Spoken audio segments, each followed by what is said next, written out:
1986. 8:08 a.m. 1.5 hours to liftoff. At Kennedy Space Center, final preparations are underway for the most anticipated space mission since the glory days of the Apollo era. Thousands have descended to the Cape to watch Space Shuttle Challenger make history by sending the first citizen into space. Schoolteacher Christa McAuliffe. Christa never thought of herself as an astronaut. She felt that she was a teacher now. She felt this way, that she could show everyone how important teachers were and get children excited about education and wanting to do the very best that they could. She said it was the best field trip ever. Oh, it's great, I love it. 37-year-old Christa, mother of Scott and Caroline, has spent 5 months training for space. In the process, she has become a national celebrity. She knows there's a lot riding on this mission. The 25th shuttle launch will be far more than just another trip into orbit. It's designed to resurrect the entire program. After 2 decades of budget cuts and a loss of public interest, the shuttle has never made good on its promise to provide a routine bus service to space. By sending Christa into orbit, NASA hoped to restore faith in their billion-dollar baby. 8:38 a.m., 1 hour to liftoff. Christa and the 6 other astronauts kit up and prepare to board the spacecraft. Pilot Mike Smith is making his launch debut. Specialists Ron McNair, Ellison Onizuka, and Judy Resnick have flown 3 missions between them. Satellite specialist Greg Jarvis is on his first trip. Thank you very much. And leading the mission is Commander Dick Scobie. As usual, it's a real pleasure to be at the Cape, to come down here and participate in something that the Cape does better than anybody in the world, and that's launching space vehicles. To finally be the commander of a mission into space was a tremendous reward to him. He loved to dance the skies. Dick and June were childhood sweethearts, married for 14 years. This is the second time she is watching her husband set off for space. Good morning, Mike. We're ready today. Charlie. Of the 4 spacecraft in the fleet, Challenger is by far the most reliable. In the 2.5 years since its space debut, it has flown 40% of all shuttle missions, sending 51 astronauts into space on 9 trouble-free flights. LVC, COTC. Go ahead. Okay, as soon as you're ready, got to go to close out the crew compartment hatch. Okay, we copy. But this mission has not been going to plan. Bad weather has delayed launch for over a week. This morning, specialists sent up several weather balloons to check today's conditions. All the data looks good, but there's a problem. Unseasonably cold weather has covered the pad in sheets of ice 7.5 centimeters thick, and icicles over 1 meter long. No shuttle has ever launched in such freezing conditions. They're still assessing the ice problem that we had on the structure. Launch control decide to delay liftoff for 2 hours in the hope that most of the ice will melt. From their position in the stands, Christa's parents are worried. Just didn't feel right at all. And my husband said, you know, if I could go and take her off that thing, I would. Good morning, Christa. Hope we go today. Good morning, hope so too. This is Mission Control Houston at the T-minus 9-minute mark. Flight controllers are ready to support launch. Roger, welcome. With only 9 minutes to lift off, Launch Control checks to make sure all of the shuttle's propulsion systems are functioning properly. Booster go. Challenger's 3 main engines It can burn nearly 4,000 liters of fuel a second, fed from the giant 46-meter-tall external tank. But the two solid rocket boosters are the real powerhouses of the system. Their 3 million kilograms of thrust accelerated to 28,000 kilometers per hour, the speed it needs to break free of Earth's gravity. All of Challenger's systems are functioning correctly. The decision is unanimous. Mission Control, this is Kennedy. We are a go for launch.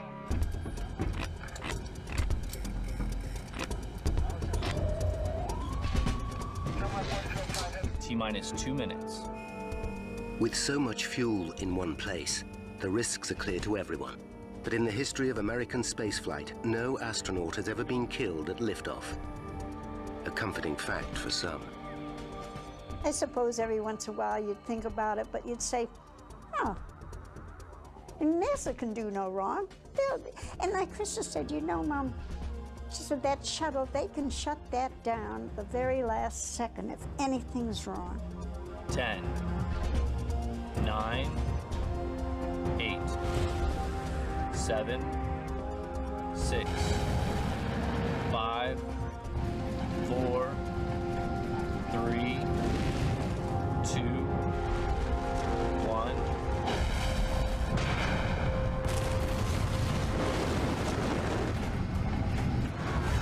And liftoff of the 25th Space Shuttle mission.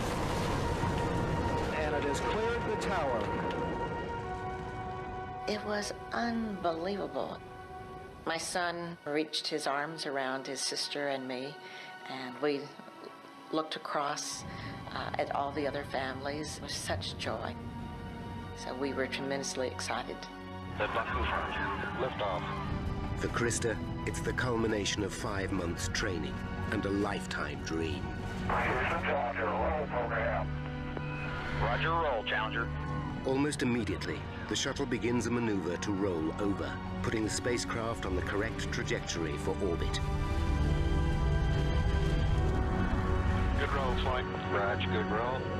Good roll program confirmed. Challenger now heading downrange. Challenger is already traveling at nearly 1,600 kilometers per hour. As it climbs beyond the 10-kilometer mark, a severe crosswind suddenly slams into the shuttle.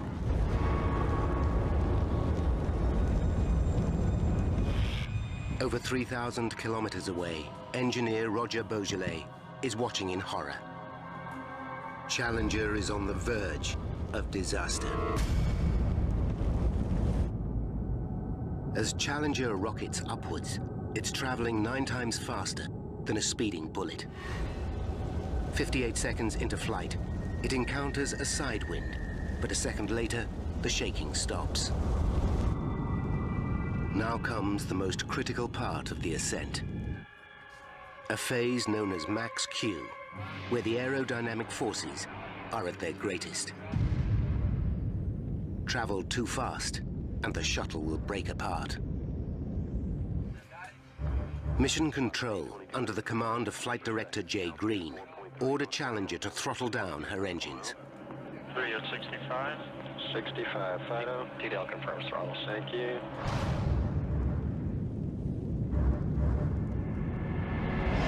At 66 seconds, Challenger gets the all clear. It has made it safely through Max Q and enters the thinner air of the upper atmosphere. Now it must accelerate to over 28,000 kilometers per hour to escape Earth's gravity. It's time to turn up the main engines to full power. Mission Control gives the cue. Challenger, go with throttle up. Challenger, go with throttle up.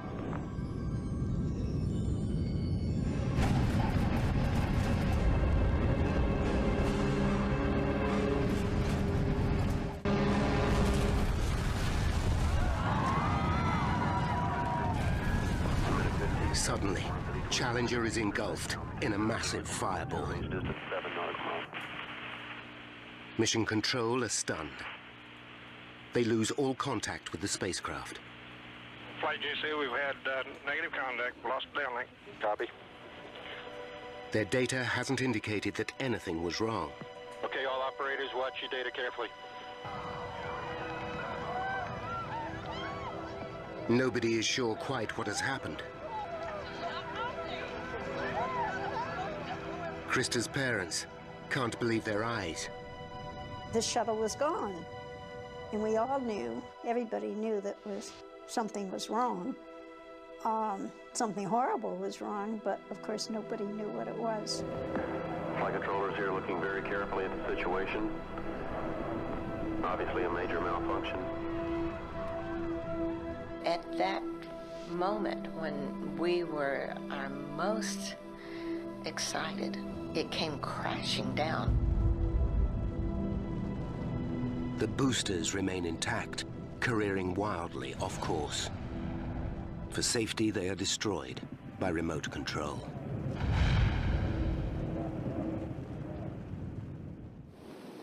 You know, you just hope against all odds that the orbiter was able to separate. As the spiraling debris falls to Earth and plunges into the Atlantic, it's becoming all too clear what has happened. Flight Fido, go ahead. RSO reports vehicle exploded. Copy. We have a report from the flight dynamics officer that the vehicle has exploded. Flight director confirms that. We are looking at checking with the recovery forces to see what can be done at this point. We were just so stricken that this had happened because I never expected anything to happen. It was unreal.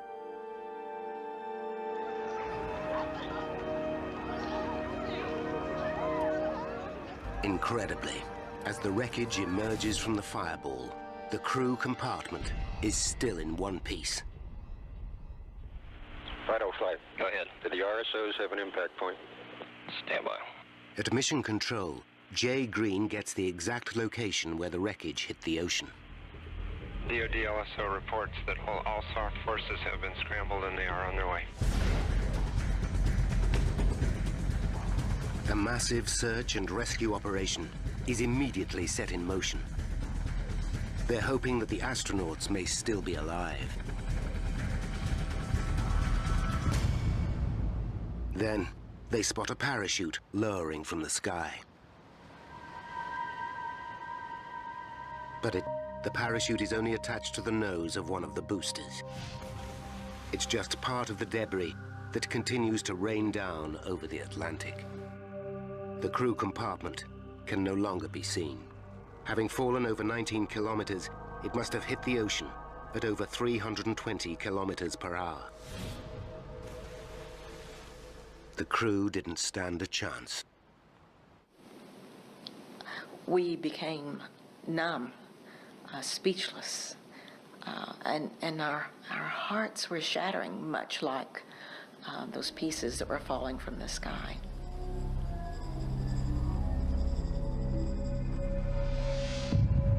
When salvage teams manage to locate the remains of the crew module, what they discover is truly horrifying.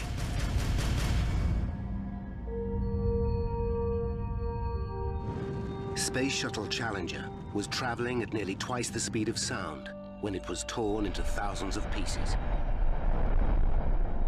With little evidence to go on, NASA have an almost impossible task to work out exactly what took place. But with the recovery of the crew compartment, they should be able to piece together what happened to the astronauts after the massive blast. The crew's helmets give NASA their biggest lead. Each astronaut had an air supply attached to their helmet to be used in an emergency. In the wreckage, NASA find that 3 of them had been activated. It's a horrifying discovery. It means that at least 3 of the astronauts survived the explosion and could have been alive during the fall to Earth, a journey of over 2.5 minutes. At the memorial service, President Reagan pays tribute to the brave crew. All the relatives of the astronauts are there, including June and her family. We were just barely able to put one step in front of the other. There was silence among all these family members. We were stunned. You never can prepare for anything like this. The best we can do is remember our 7 astronauts, bringing life and love and joy to those who knew them, and pride to a nation. I was just sad. I just felt the loss. I felt naturally that it never should have happened, and I couldn't do anything about it. Dick, Mike, Judy, Elle, Ron, Greg, and Krista, your families and your country mourn your passing. We bid you goodbye. We will never forget you. While America mourns, the pressure is on to find out exactly what caused the shuttle to explode. A presidential commission spent 5 months investigating the disaster and discover that the right solid rocket booster malfunctioned. The booster is made up of 4 segments bolted together. Where they meet is called a field joint. The area is sealed by a pair of compressed rubber O-rings. At ignition, the rocket fires up in under 1/100th of a second and forces the booster's steel casing outwards. The O-rings must expand at a speed faster than a blink of an eye to stop the rocket fuel escaping out the joint. The commission found that due to the freezing temperatures, the O-rings in the right booster's lowermost field joint did not enlarge as they should have. Gases twice as hot as the inside of a blast furnace escaped with deadly results. And liftoff of the 25th Space Shuttle mission. As the shuttle accelerated skywards past Max Q, a flame burnt away the support attaching the booster to the external tank. As the attachment broke free completely, the entire bottom section gave way. The nose of the booster crashed into the top of the tank with devastating results.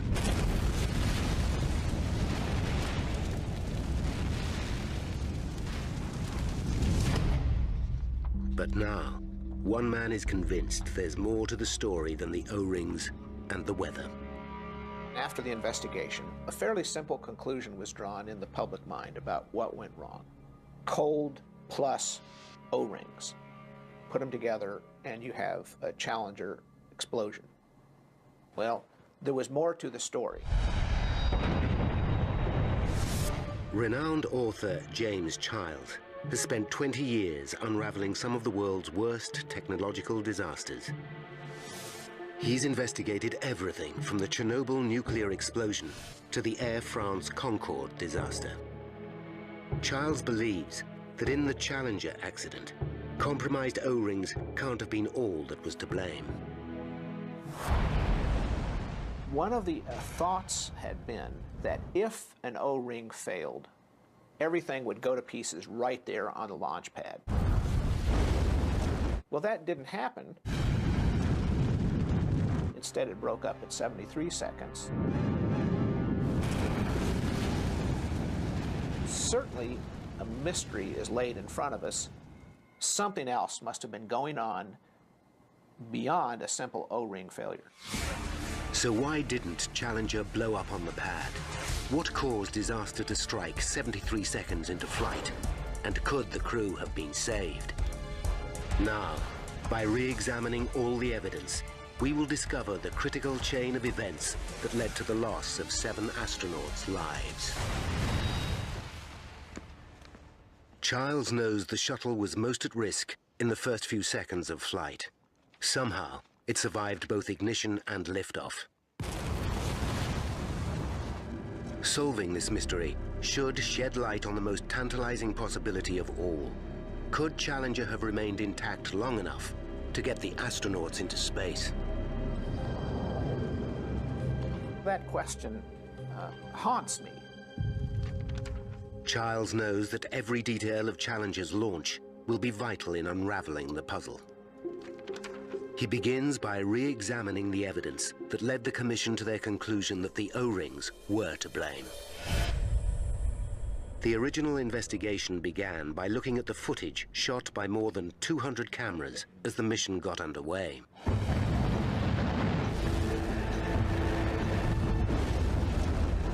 In the first 2 seconds, the images reveal mysterious black smoke billowing out from behind the right booster near the external tank.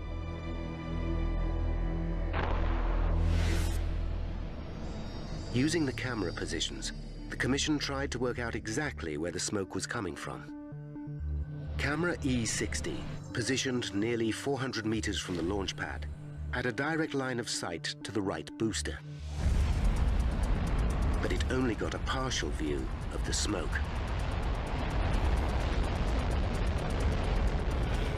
Next, they looked at an alternative position almost 600 meters west, camera E63, in the hope that this had captured a better shot.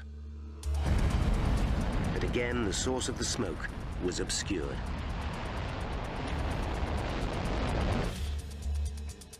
The precise location of the smoke was unclear. So the Commission compared the two shots and calculated its origin to be within a 1.3 meter section of the right rocket booster's surface, 13 meters up.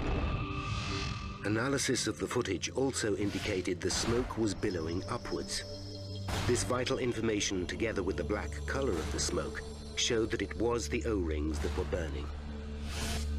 But Jim Childs is not convinced this is the whole truth. If the O-rings had been breached and were leaking rocket fuel, the super-hot gases should have burned through the booster casing immediately, blowing the entire shuttle to pieces at liftoff. As Childs scrutinizes the official report, he realizes he's not the only one with unanswered questions. My name is Roger Beaujolais. Engineer Roger Beaujolais worked for Thiokol, the company that built the boosters for NASA. I swear to tell the truth, the whole truth. He testified to the Commission in 1986. He too realized that a more complex chain of events must have taken place. On the morning of the launch, they were expecting temperature. If we had a leak in a joint, it would blow up right at ignition. And not only blow up the shuttle, kill the astronauts, but it would blow up all the launch pad facilities also. Beaujolais' evidence stunned the Commission. He revealed that he knew that the cold weather would jeopardize the mission. His conviction was based on evidence from a previous launch. A year earlier, in 1985, Discovery lifted off on a cold January morning. The temperature was just 11 degrees Celsius, the coldest launch conditions prior to Challenger's liftoff. When Discovery's rocket boosters were recovered, Beaujolais found a major problem in one of the field joints. There was a large amount of soot and signs of scorching around the O-rings. Beaujolais believed the cold made the O-rings rigid and prevented them sealing. On further examination, he noticed how close Discovery had come to catastrophe. The O-rings were less than a millimeter away from burning through completely. But as Childs reads the report, he realizes Beaujolais' testimony didn't stop there. We scheduled a teleconference between... He made a far more damning revelation. A full 13 hours before liftoff, Beaujolais had actually tried to stop the launch. This here, gentlemen, proves without a doubt that the O-rings will not seal the joint. Had he been listened to, the disaster may never have happened at all. Journalist Jim Childs is re-examining a critical aspect of the Challenger shuttle disaster. Why didn't the vehicle blow up at its most vulnerable point, during liftoff, when all the evidence says it should have? As he reads the report, he finds out rocket engineer Roger Beaujolais predicted such a scenario at a teleconference held the night before launch. Taking part were Morton Thiokol's 4 senior managers, NASA managers at Kennedy Space Center, and in Tennessee, NASA's head of rocket boosters, Lawrence Malloy. I don't think that you fully appreciate the seriousness. The question was asked, are you guys concerned about launching in cold weather tomorrow? When I heard that, I almost went nuts. I recommend that we do not launch if the temperature is below 53 degrees Fahrenheit. When Beaujolais warned them that the freezing temperatures made it too dangerous to go ahead, Thiokol's managers immediately advised NASA not to launch. We recommend not launching. But NASA considered the data to be inconclusive. I'm appalled. How can you possibly enter into this conversation the night before a launch? My God, Thiokol, that makes no sense. Larry Malloy states, "My God, Thiokol, when do you want me to launch? Next April? Why are you guys trying to come up with launch commit criteria on the eve of a launch?" Those are powerful metaphorical statements that interpret for all of us, engineers and managers alike, to mean you're screwing up my launch schedule. In response to Malloy, Thiokol's managers put the teleconference on hold and reconsidered their position. It's obvious that our hands are tied. When it looked like they were changing their minds, Beaujolais made a last-ditch attempt to convince them to abort. This, gentlemen, this is real data. He reminded them of the burnt O-rings from discoveries near fatal flight a year earlier. Look at it! Damn it, look at it! I was literally screaming at them to look at the photos and not ignore what they were telling us. You have to be blind, deaf, and dumb not to know what these two pictures are telling you. The longer the delay in sailing the joint, the greater the risk of disaster. But this time, Beaujolais' evidence was ignored. General manager said in a soft voice, "Take off your engineering hat and put on your management hat." That is the strongest metaphor to play ball that I've ever heard in my 27-year engineering career in the aerospace industry. Okay, gentlemen, let's take a vote on it. Go for launch.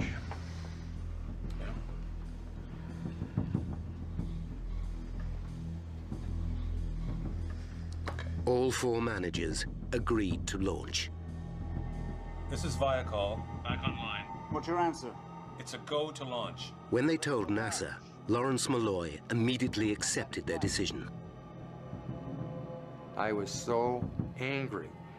I had to stay as composed as I could by kind of separating myself from what was going on in the meeting at that point, or else I would probably jumped up and punched somebody out. The next day, as Beaujolais watched the launch, he fully expected to witness a ground-level blast of gargantuan proportions. As the vehicle ignited and cleared the launch tower, so a big sigh of relief came through me. We had just dodged a bullet because it hadn't exploded on the pad. But of course, Beaujolais' relief was short-lived. I sit in stunned silence, and I can't tell you to this day, 20 years later, how long I sat there. I eventually found my way back to my office. I actually put my feet up on the desk and looked at the corner between two walls, and I fought for hours to hold back the tears because I was an emotional wreck.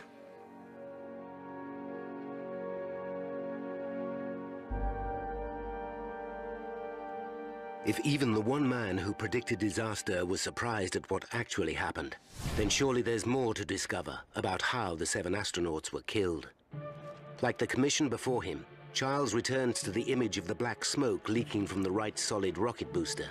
After all, this was the key evidence that pointed to the O-rings being the cause. Are there any more clues to be had from this precious footage? One becomes immediately obvious. The smoke starts, then stops 2 seconds later. Why?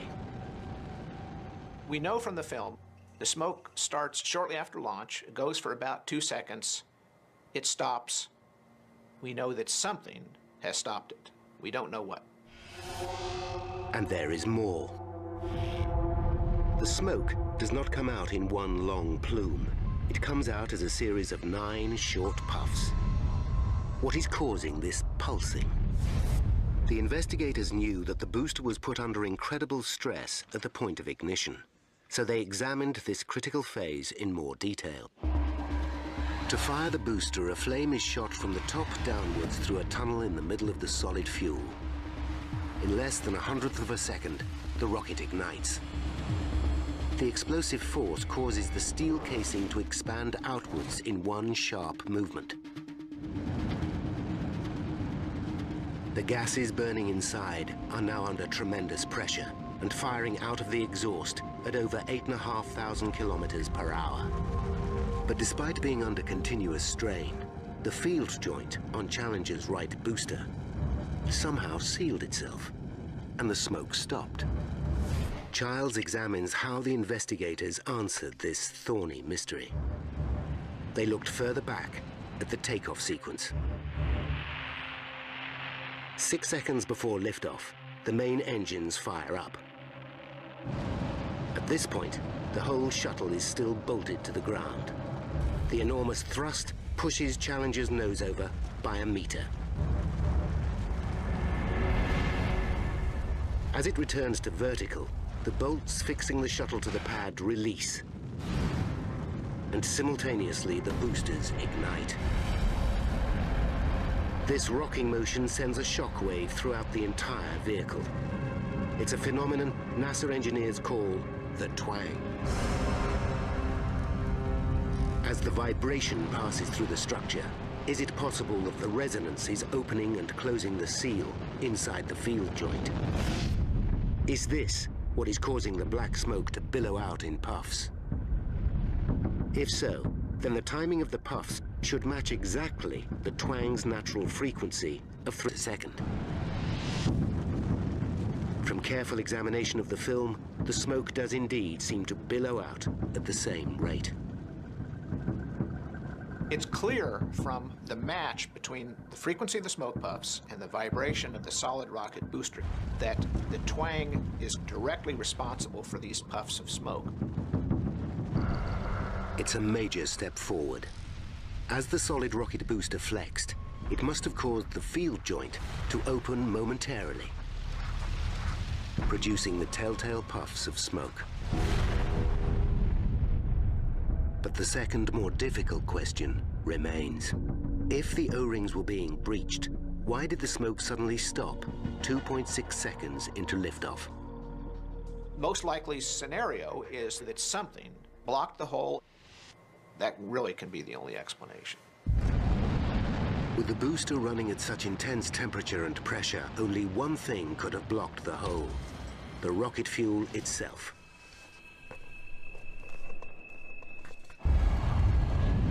In the 50s, solid rocket fuel was revolutionized when a new element was added: aluminium. It raises the burning temperature and increases the thrust by about 50%. But aluminium-enhanced rocket fuel leaves a metallic residue known as slag, which is normally blown out of the exhaust along with the hot gases. After reading the detailed reports, Childs agrees the slag might be the key to the mystery. We'll never know the exact dynamics, but it fits the physics. The theory is that as the booster burned, aluminium slag built up around the gap left by the burning O-ring and stopped the hot gases leaking through the field joint. This mechanism would finally explain why the shuttle didn't blow up at liftoff. So given that the booster survived the most dangerous phase of any mission, the traumatic shake-up of launch, why did disaster strike 73 seconds into flight? The commission uncovered two important leads. At 58.8 seconds, a film camera captures a flame appearing on the side of the right booster. Moments later, there's an unexpected reading in Challenger's flight data. More than 2,000 transmitters spread all over the vehicle give Mission Control an accurate account of the spacecraft's behavior in real time. The information, called telemetry, is recorded on the ground. At 60 seconds, the pressure in the booster suddenly starts to fall from 44 centimeter to 43 kilograms per square centimeter. Something has gone wrong in the right-hand booster. It's 24 pounds per square inch low. A loss of pressure can mean only one thing: The hole has reappeared, and rocket fuel is escaping at high speed. So Childs now has to find the reason why the hole opened. Immediately he notices what seems too much like a coincidence. At the very moment the flame appears, 58.8 seconds into the flight, Challenger passes through the danger zone known as Max Q. This is where the air resistance experienced by the shuttle is at its greatest and the structural forces peak. Given that Max Q occurred just as the flame appeared, Childs wonders if the stresses on the ship could have dislodged the slag. Why would it open again? It might well have to do with the stresses on the shuttle at around the 60-second point. That might well be enough to open it up and free those chunks of slag. It's a reasonable theory, but there's no proof. The shuttle was not overspeeding and had correctly throttled down to 65%, so it shouldn't have been unduly stressed. Perhaps something else was going on. Reading through a little-known report by an engineer who studied the accident on Morton Thiokol's behalf, Childs stumbles on an intriguing possibility. He takes another look at the film of Challenger's ascent.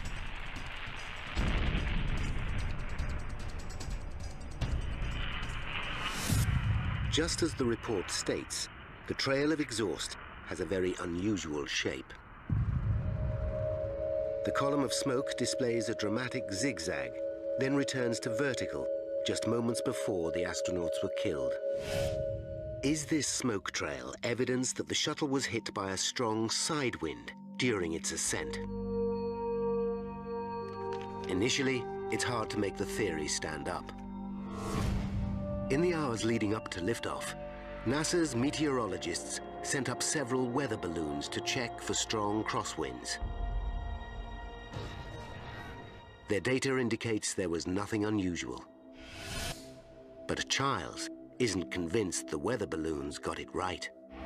Closer examination reveals the balloons had drifted over 64 kilometers downwind during their ascent. It's unlikely they would have experienced the same weather conditions as Challenger. Further intriguing evidence comes from the telemetry that monitors the ship's direction. At 58 seconds into flight, Challenger's main engine nozzles suddenly alter their thrust angle by 2 degrees. The large adjustment is an automated reaction to keep the craft on track and suggests that some external force could have been pushing Challenger off course. What's more, the shuttle's lateral accelerometer, a device that measures sideways movement, throws up a surprising reading at exactly the same moment. There's a sinister gap in the data. This could mean one of two things. Either there was a glitch in the telemetry, or the lateral acceleration was so violent that the reading went right off the scale. If the second of these two options is the truth, it could be the key as to why Challenger blew apart, taking with it the lives of 7 astronauts.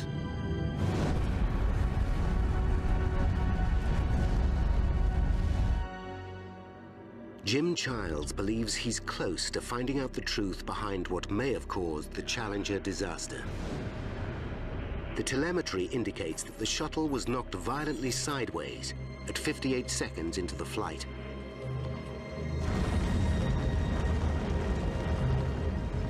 He returns to the image of Challenger's smoke trail. And sure enough, at 10 kilometers, the smoke trail has an extreme dogleg to it. The zigzag could be evidence of a fast-moving narrow layer of air, a jet stream, tracking rapidly east. Finally comes the last piece of the puzzle. The report states that just 30 minutes before liftoff, a commercial jet flew above the launch site. As it did so, the Boeing 757 was hit by a headwind of over 300 kilometers per hour. It's a shocking revelation. It looks like Challenger must have passed through the same layer of air as it climbed towards space. As it entered the jet stream, it would have been hit broadside with a force equivalent to Hurricane Katrina. It seems like some evil twist of fate. The slag is blown free, and now hot rocket exhaust, more than 5,000 degrees Fahrenheit, is free to blast through and to start eating away that steel case. Now, by rewinding the events of that ill-fated flight, and by following the evidence uncovered during the extensive investigation, we can finally reveal exactly what caused the Shuttle Challenger disaster 73 seconds after liftoff.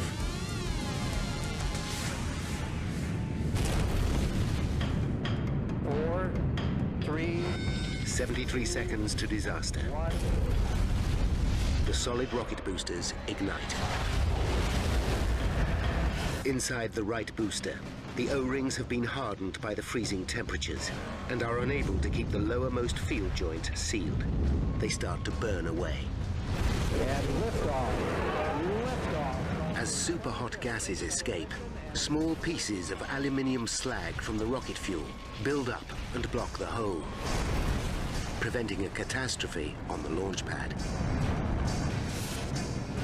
15 seconds to disaster as Challenger enters a fast-moving yet very narrow jet stream. It is shaken violently. The aluminium slag is dislodged. Almost immediately, a flame appears on the right solid rocket booster.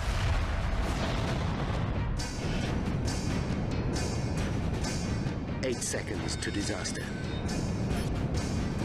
With blowtorch intensity, the flame penetrates the external tank, and liquid hydrogen starts to spill out. 1 second to disaster. The attachment between the booster and the tank breaks free, and the entire bottom section of the tank gives way. The Inferno thrusts the hydrogen compartment upwards into the oxygen-filled container, just as the nose of the booster crashes into the top of the external tank. Nearly 2 million liters of fuel combust instantaneously. The shuttle breaks apart.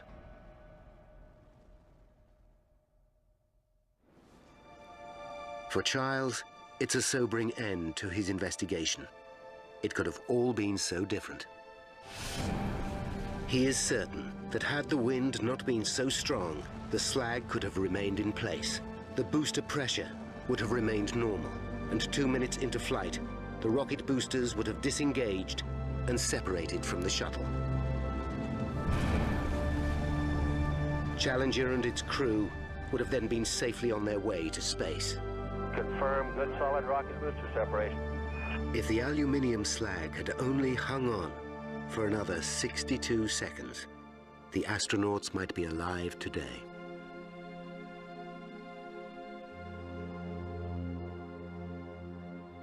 My husband was very angry, very angry. In fact, he was so angry they were worried about him that he might have a heart attack. And he never really lost that anger. He blamed NASA. He felt it never should have happened, and he had lost his daughter, his pride and joy. I never thought I was angry because I was just sad. I just felt the loss, but it had happened, and there wasn't any way of bringing her back or any of them back. In their final report, the Presidential Commission put the Shuttle Challenger disaster down to cold weather, bad decisions, and an unrealistic flight schedule. My world just came crashing down to hear about the causes. It was one of the most difficult days for all of us. We were angry. We were sad. We were sorry. A tremendous loss for us. They held the managers of both NASA and Morton Thiokol responsible for the decision to fly. NASA had promised prompt, routine access to space that would be affordable, and it really couldn't meet any of those conditions. And so the pressure built, The mistakes were made, the signals were missed, and so rather than an O-ring, it was the system that brought Challenger down. In the months following the disaster, Morton Thiokol paid the astronauts' families around $4.6 million, but were awarded a $1.8 billion contract to develop a new range of rocket boosters. NASA's Lawrence Malloy was offered a promotion to Deputy Director of all propulsion systems. Roger Boisjoly resigned from Morton Thiokol and suffered a nervous breakdown. First 2 years after the disaster were a living hell.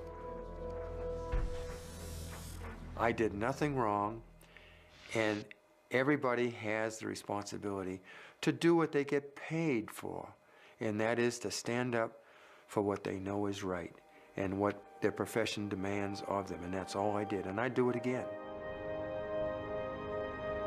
The shuttle program was grounded for 3 years, while the spacecraft was redesigned and a broad range of safety systems put into place. But even so, in 2003, Columbia burned apart on its return journey from space. 7 more astronauts lost their lives. The investigation into the accident concluded that NASA had failed to learn many of the lessons of Challenger.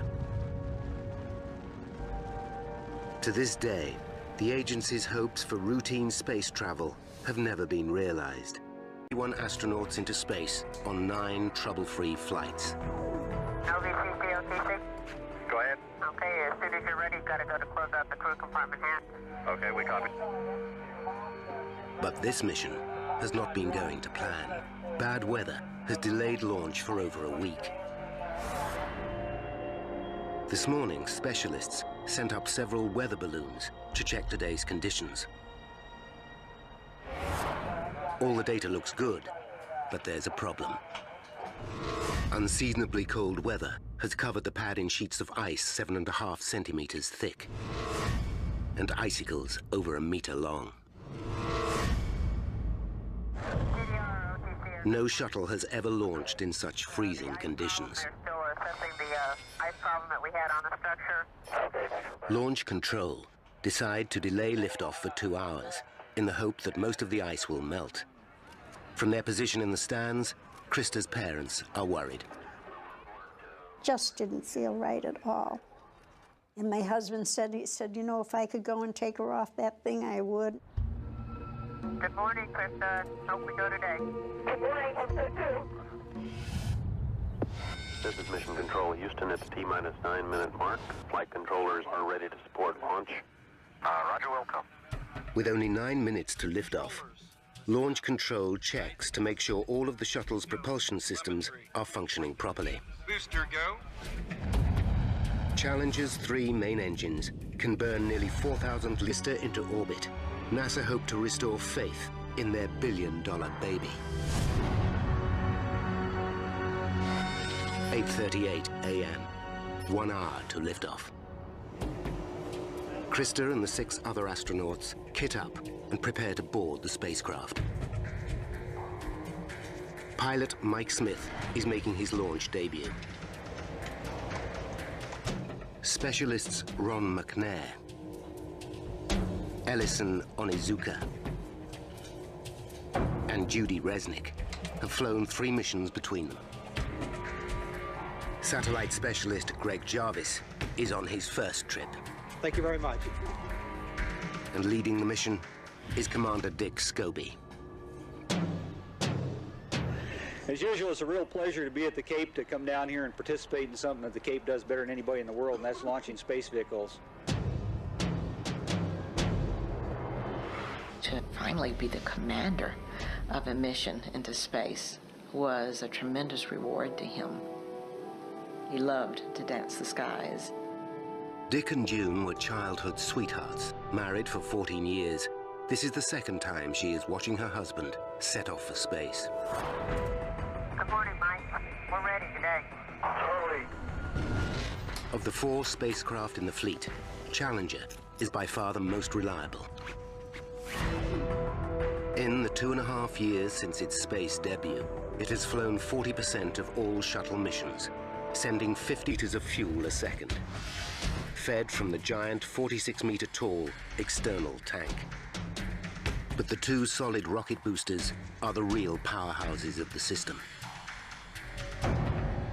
Their 3 million kilograms of thrust, accelerated to 28,000 kilometers per hour, the speed it needs to break free of Earth's gravity. All of Challenger's systems are functioning correctly. The decision is unanimous. Mission Control, this is Kennedy. We are a go for launch.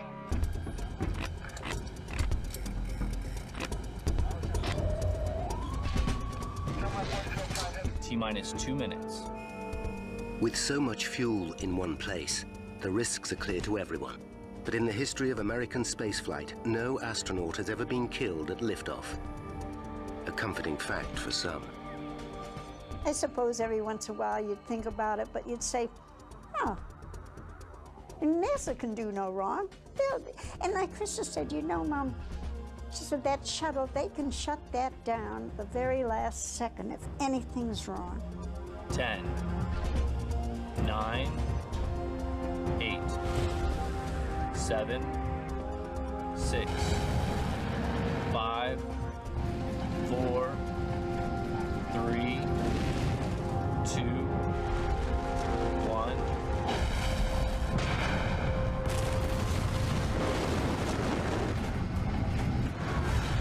(1986). 8:08 a.m. 1.5 hours to liftoff.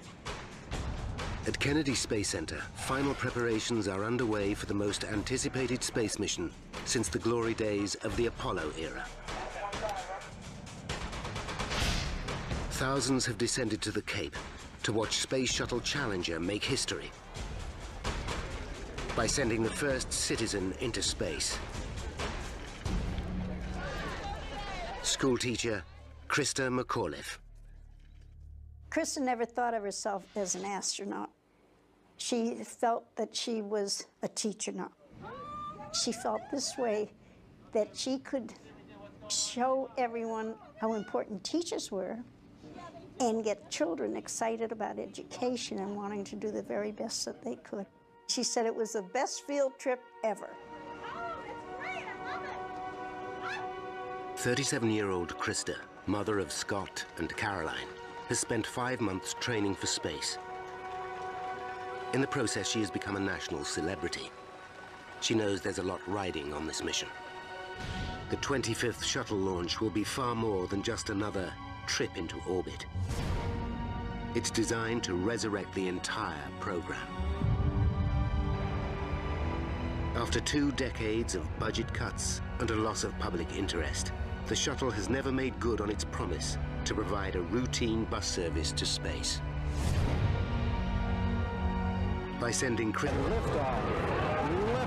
of the 25th Space Shuttle mission, and it has cleared the tower. It was unbelievable. My son reached his arms around his sister and me, and we looked across at all the other families with such joy. So we were tremendously excited.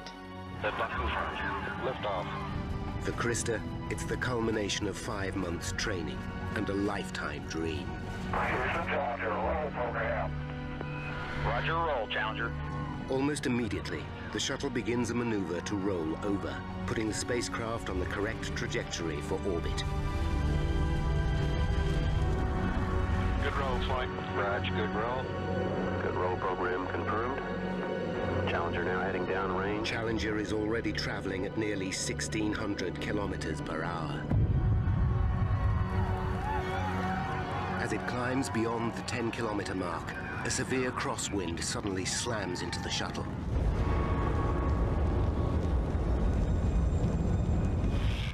Over 3,000 kilometers away, engineer Roger Beaujolais is watching in horror.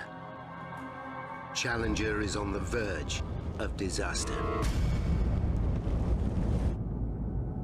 As Challenger rockets upwards, it's traveling 9 times faster than a speeding bullet.